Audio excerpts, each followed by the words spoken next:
there, everybody. It's Mike DeLisio with another Dice Tower Daily Unboxing. Today, we're taking a look at Crescent Moon, coming to us from Osprey Games.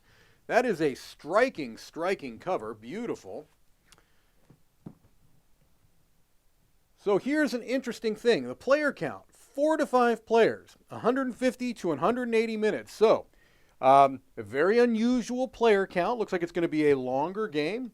It says that Crescent Moon is an area control game for 4 or 5 players. Take on the role of one of 5 radically asymmetric characters, each with their own objectives to fulfill, unique actions to utilize, and game-changing special powers to employ. Build symbiotic relationships with your allies, undermine your rivals, and choose your friends and enemies wisely in this cutthroat game of power and politics. Wow, well, okay. That is a... sounds interesting. It's, again, an unusual player count. 4 or 5 players.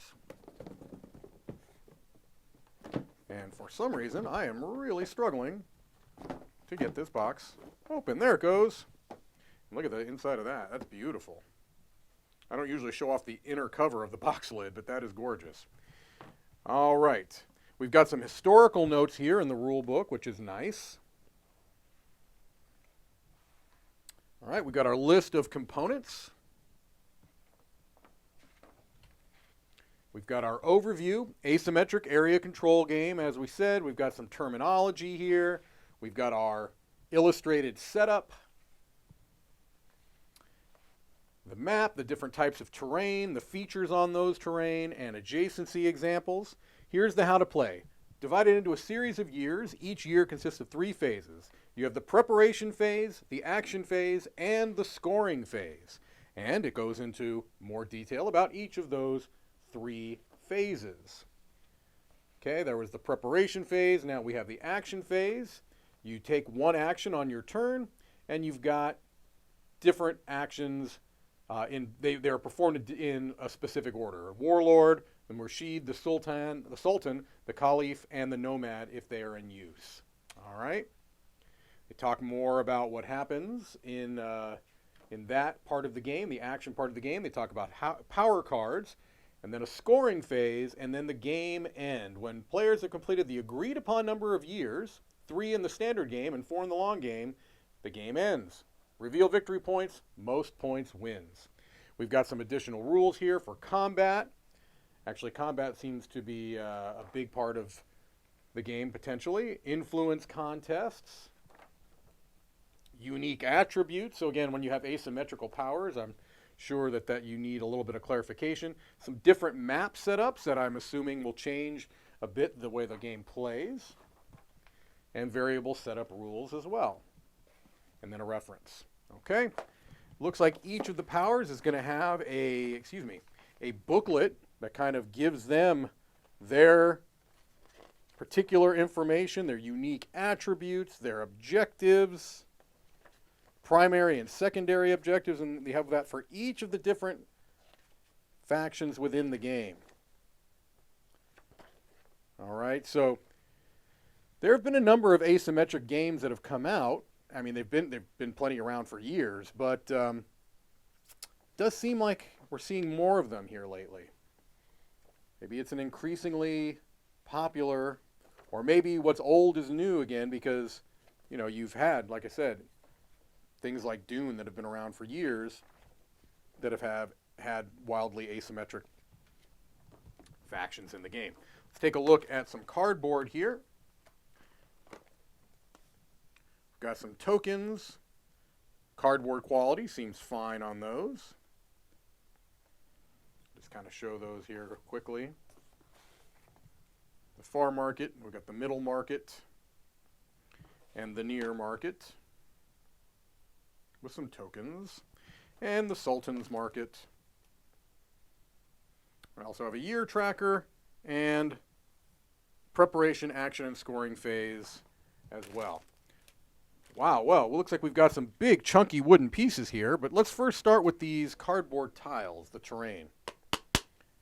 They're very nice tiles, and that artwork is beautiful. The look of this game is really, really gorgeous to my eyes.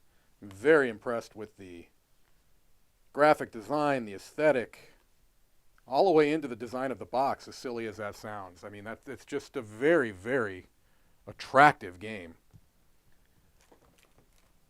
Looks like we've got some screen printed bags for each of the factions.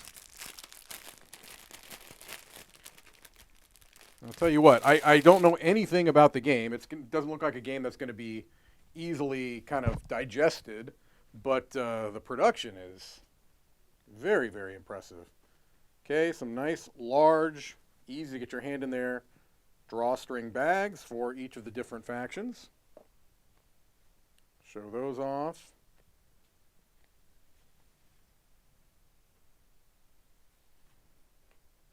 All right.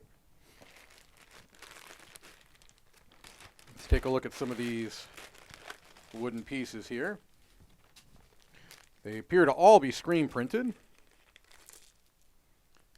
Okay, I'm just going to show off quickly these pieces. And then we also have a large deck of cards, it looks like, as well. Let me see. Got some buildings here. There we go. Wanted to make sure I got my baggies properly zipped up so they don't have spillage. There we go. So very, very pretty, nice, chunky wooden pieces.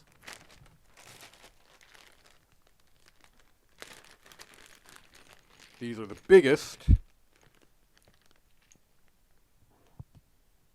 You can kind of see very nice details on these wooden pieces. And then finally, as I mentioned, we have a large deck of cards. So let's take a gander at those before we finish this video off.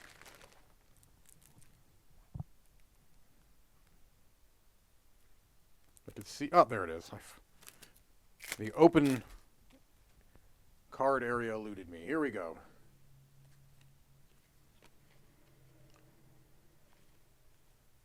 Very, very pretty cards. They seem to be of good quality. They all have a bit of text, a bit of iconography on them. But it doesn't look like it's relying specifically on iconography because, again, there's a fair amount of text involved.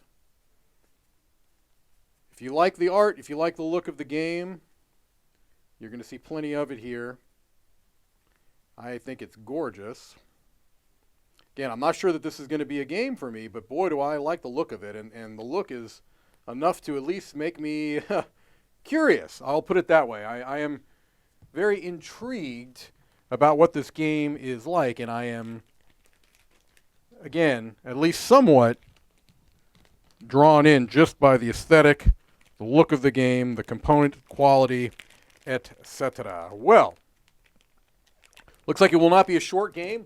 Looks like it will not be a game that can go over with every group because it's only 4 or 5, but it's a very beautiful package. That is Crescent Moon. Thank you for watching another Dice Tower Daily Unboxing.